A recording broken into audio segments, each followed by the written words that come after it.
Hello, everybody. I welcome you all to the episode 9th of The Health Show, starring Umair Najeeb Khan.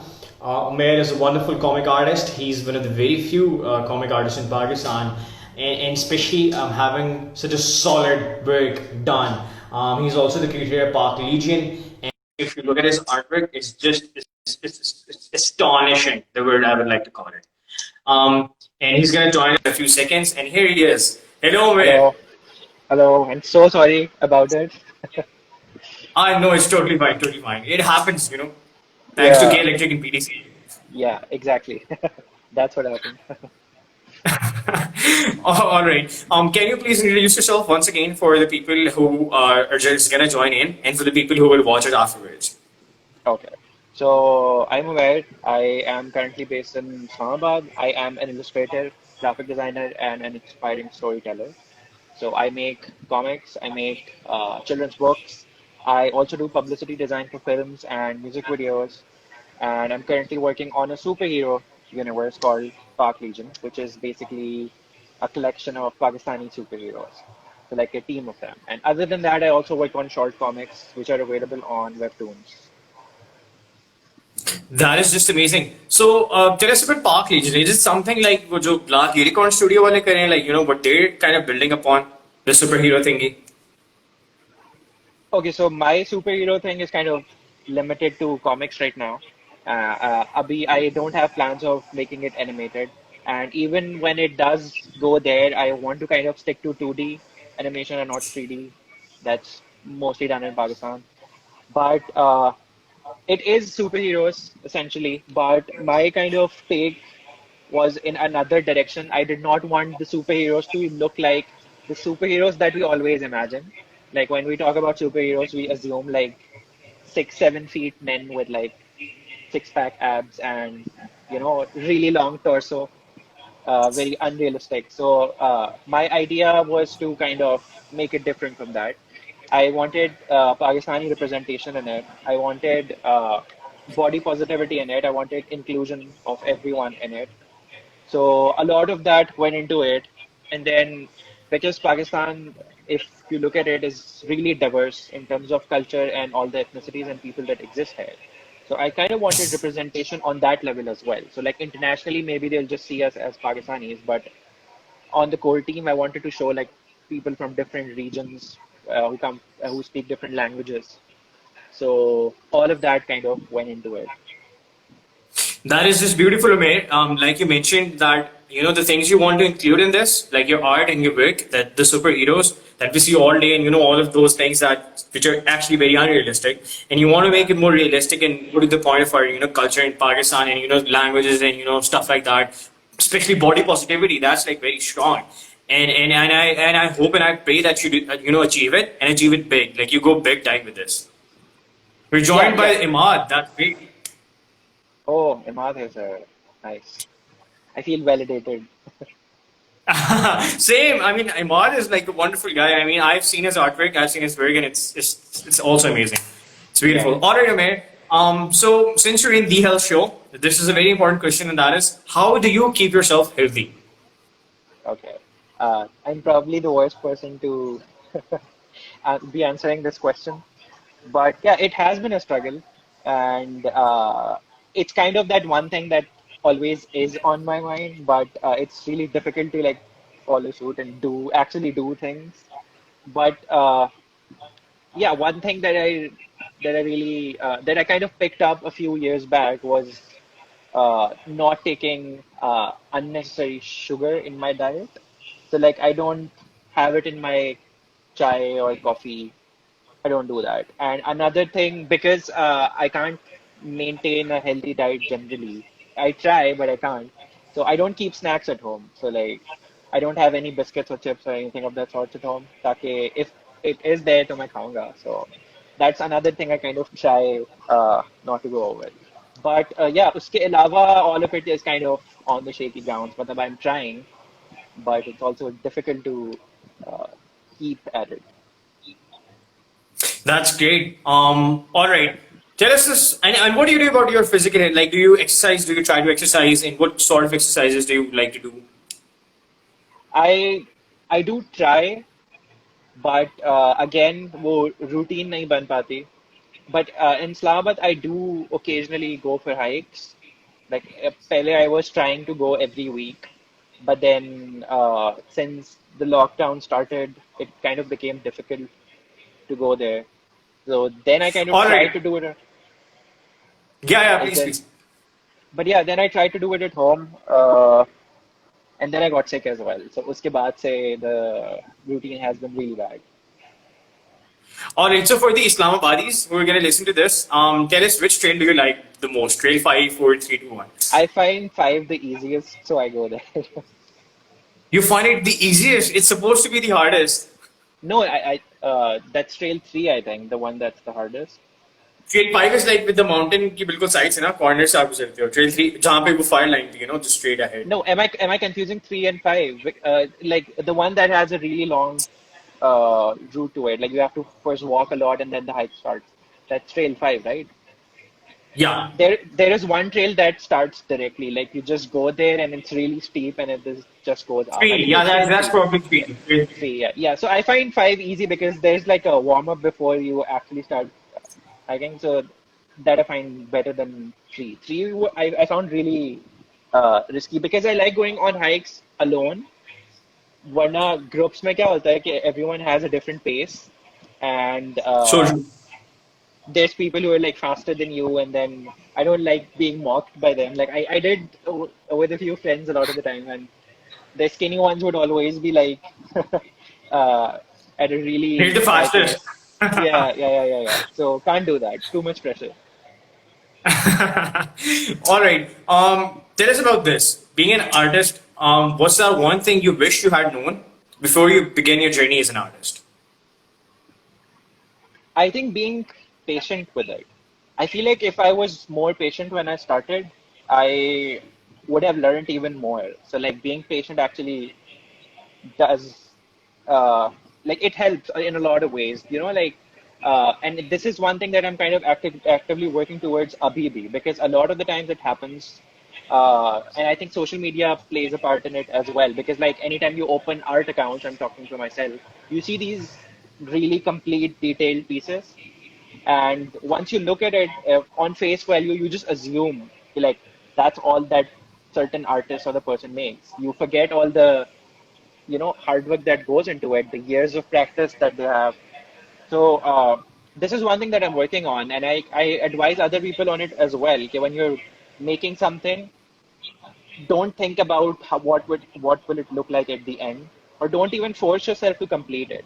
Like as long as you're practicing, and even if it's an unfinished piece, at least you practice and you learn something while you were doing it. So yeah, being patient, I think, would be one thing that uh, I would advise myself. That's amazing. Being patient, obviously, is something that matters in every single walk of life, and even loving the process of it. Just not getting tired because you couldn't complete Yeah, stuff, right? yeah, yeah. All right. So tell us about this. Now, it's a very important, interesting question, and that is, what is your biggest failure in life, and what did you learn out of it? I don't know. I feel like I'm really lucky in some ways that there's not been a failure that big. But I think it also depends on how you perceive it. I think a lot of the times, anytime I have lost something or there has been a failure, something else has come up, like a new thing. So like, like if I lost something that I was really looking forward to, something else happened and it kind of filled the void. So like the impact of that failure I did not feel as much.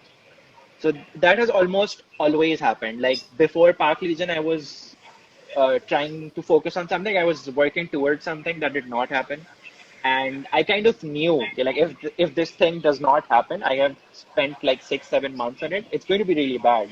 Like I'm going to be super depressed. But I don't know how. Like PaakLegion just happened, and all of my focus was there then. So I feel like that mostly has been with everything.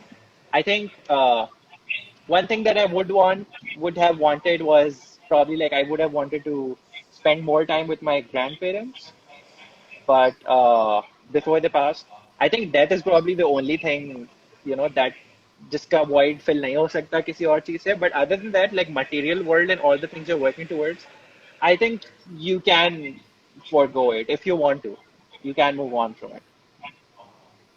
Now, see, Umair, that's the most important, interesting thing about you, that you have such a beautiful perspective that you don't take failures as failures. You take them as setbacks. Okay, if something's Yeah. happened, okay, fine. You move on. You don't stay there. Like a lot of people, and they get stuck and they start overthinking, and then they just go downhill from there. So you have very beautiful perspective, and I'm very happy to know that. All right. What's that one advice you would want to give someone who wants to pursue a career as an artist, as a comic artist, being a second you? I don't consider myself that good, by the way. There's still so much to learn. But I think advice would be to work on your craft. Like, that's the only thing that's going to get you anywhere. I advise that to everyone, even like beginners, because this is like in 2020, especially, and in the age of internet, nobody cares about if you've studied, in our industry at least, nobody cares about what you've studied. So, like, if you're applying for a project or if somebody comes to you, they're not going to ask you for your degree. They're not going to ask you for your CV. They are going to ask you for your portfolio. And everything is kind of based on that. So even if you have not studied anything, and I know so many artists who did not go to art school, Pakistan mein anyway art school ke culture has like just now started, and even that is like just there for like bas naam ka hai. You have to learn everything on your own. So I know so many people who are doing such great work, and they've all learned it on their own. So I think working on your craft would be the biggest advice. Before you get into anything, just start learning, and yeah, don't get stuck in the loophole of like numbers, social media numbers. That's a really dark place. You don't want to go there. That is so true. That is so true, Umair. And I really want that to hit home. I really want people to internalize that fact. All right. So now this is the most exciting question that I have for you, and that is, if you had the time, energy, and money to do anything in this world to keep you healthy, what would you do? To keep me healthy, I think I would definitely want to lose more weight and kind of regularly work out if I had the time and the energy for it. Yeah, I think that would be uh, the the first thing to do that. I think everything else I can still manage. I can still clean my diet as well, but like working out, uh, too big of a commitment. All right, perfect. Okay, so tell me about this. If you could step into my shoes right now, right? If you could come from down here to up here, or यहाँ पे भी उमेर है, यहाँ पे भी उमेर है, what would you ask this Umair right now? That's some like dark stuff. Like, what If would I if you ask? don't, like, you can share it. Yeah, yeah. So what would I ask myself That I didn't. that you did not? I think you did ask all the questions that I probably would have asked. Yeah, I don't think I have any questions for myself. Probably because like I know the answers to all of them. So like the That's true. end Um, is the beginning and the beginning is the end. So like Joe बात है. It's like yeah. sick mundus create the space. Yeah. All right. So tell me about this. What do you think about health and wellness in today's society, in Pakistani culture? I think it's not a part of our culture. I think that is the biggest thing. Like it's really funny. Like we recently on Twitter, we were just discussing how salad is such a like a huge thing. Like it's not a part of our cuisine, and like what is salad for us? It's like the cucumber salad that we have like on the side with like food, but there's no salad. And it like when I started watching TV shows and movies like back then, and when all of this, like the Western culture was really new, uh, I was like mind blown. Like, oh, they have salad for like a whole meal. Like, how does that happen?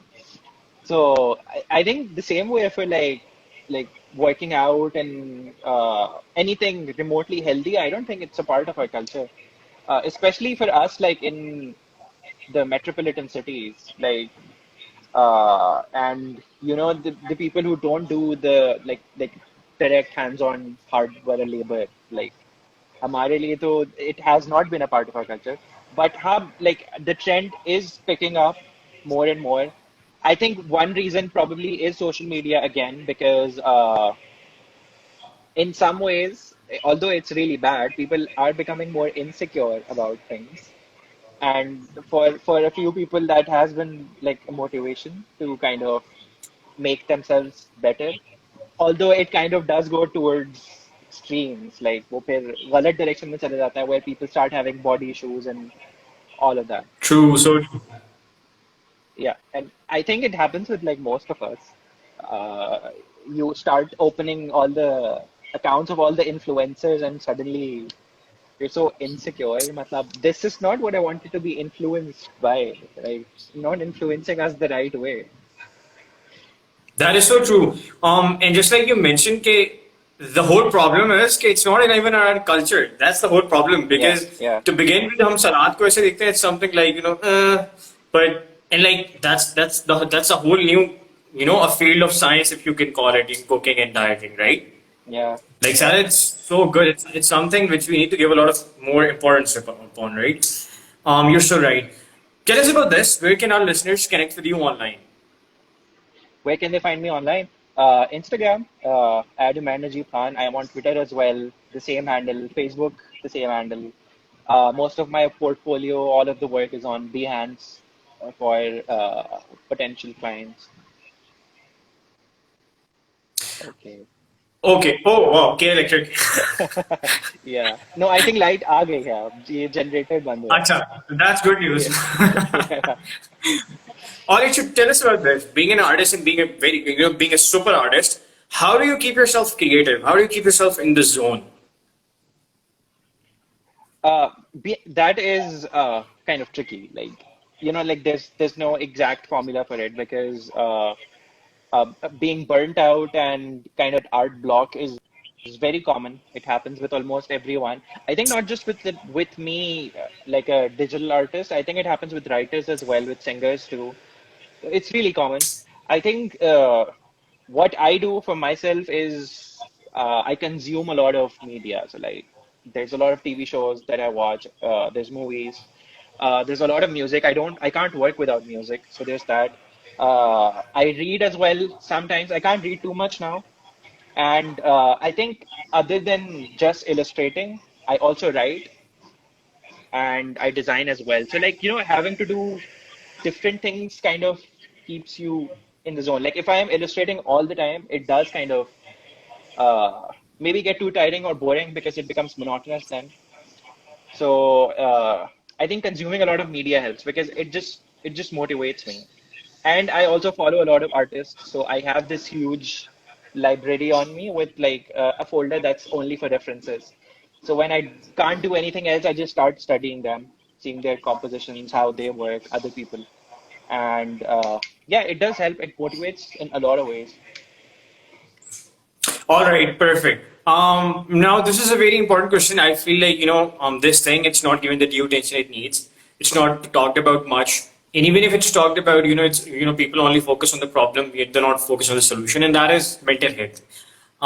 There's lots of stigmas around it. What's your take into mental health? Uh, yeah, I would agree with that. Like about the stigmas, there's a lot of that, and it's definitely not taken seriously. A lot of the times, a lot of the people around you will be very dismissive about it. Like if you do share an issue or a problem with somebody, the first thing would be their reaction, they're like, "Kuch nahi hai. It's just in your head. You're fine." So, and the problem is, this is how almost everyone around us were brought up. So it's possible that even your parents or your siblings and all of those people would be really dismissive about it as well. And you can't just cut them off. Okay, like, okay, no, you're too negative for me. I'm not talking to my parents. So, or like they're not looking at the issues that I have. So that can't happen. But I think again, having internet around has kind of given access to a lot of information as well. So I think using it the right way does help. Uh, and I think normalizing seeking help should also happen. I think people are starting to work towards it, but it is going to be a while before we get there. And that is another thing that my co-writer and I have discussed, and we're kind of trying to incorporate that in our stories as well. Because, if we kind of have a medium where we can influence people to talk about these things, we do want it to kind of go in there. But again, it's kind of a slippery slope because misinformation is so common, and if you're like not completely informed and about something, or if you have not researched properly about a topic and you're still talking about it, that does have like really like it can be harmful. And I think it was being talked on Twitter as well, recently, and there is an account there, I forgot the name of, and she is kind of making a library of all the people who are offering these services, but they're not certified. So that is really dangerous because the people are offering mental health, like they're trying to help people with mental health issues, their therapy and all of that, but they're not qualified for it. So in those ways, I think we're really far behind compared to international standards on all of these things. In terms of certification, having a list of people that you can actually go to, and somebody who is like really neutral about it as well. Because I have heard stories from friends as well where they went for therapy and the only answers they got were religious, which can be more damaging as well because you already have those things in your head and maybe you're struggling with the same that are being enforced on you again. So yeah, it's a really scary situation here in terms of people you can seek help from. That is so true. I mean, Umair, you raised some very solid points. First of all, having certifications and having those qualified people on board. And Yeah, secondly, going to therapy within, hope of, getting something out of it. And you're so right. Even I've met people who went to therapy and they came back with, with no answer, with the same stuff. yeah, And they were like, yeah, we just, spend a lot of money, a lot of time, a lot of energy, a lot of emotional energy, and we drained. I mean, it didn't help. And those people, they just never believe in therapy again. Like they don't even like try it again, and that's also very damaging. It's hurtful. yeah. All right, Umair. My last question is: what is that one thing you want to leave the audience with today? What I want to leave the audience with. I think I would want everyone to like stay connected to people they know right now because the past few months have been really taxing in terms of mental health as well for everyone. I had the same issue as well, and it is pretty natural because like it was like there was a lot of panic initially, and then you weren't allowed to see other people. And then even now, when the situation apparently has like slowed down, even though it has not, it's only people are just assuming it. There is still a lot of like panic around this situation. So I think yeah, being connected to people, staying in touch, is what I would advise everyone right now. Thank you so much, Umair, for giving us the time, for spending time, and for going through all the hassle that you had to go through with K Electric and PDCL. I mean, it's Yeah, hard. I can imagine. We all saw that. yeah, yeah. So thank you so much. I would also like to thank the audience for coming here and joining us today. It was a really fun conversation, and I hope I can see you again sometime in future. Because I already know you're going to places, Umair. You're doing a brilliant work. I mean, and the kind of things that you're incorporating into your comic, the kind of stuff, body positivity and mental health and all of that. I pray and I support you all way long. Thank you so much for joining in today. I hope you have a great time. I did. Thank you for having me, and thank you for everyone who like watched us talk. But yeah, this was a good session. We should definitely do one again sometime about something controversial. Like this was really For introductory. I sure, for agree. sure. Yeah, yeah. Thank you. Definitely. And next time I would love to, talk about one of your, characters that you developed. Because I was seeing and I was like, wow, I mean, this is super big. Yeah. Definitely, we can do that. Sure. Thank you so much, Umair. Thank you for having a great time here. Thank you so much in an office. Thank you. Allah Hafiz.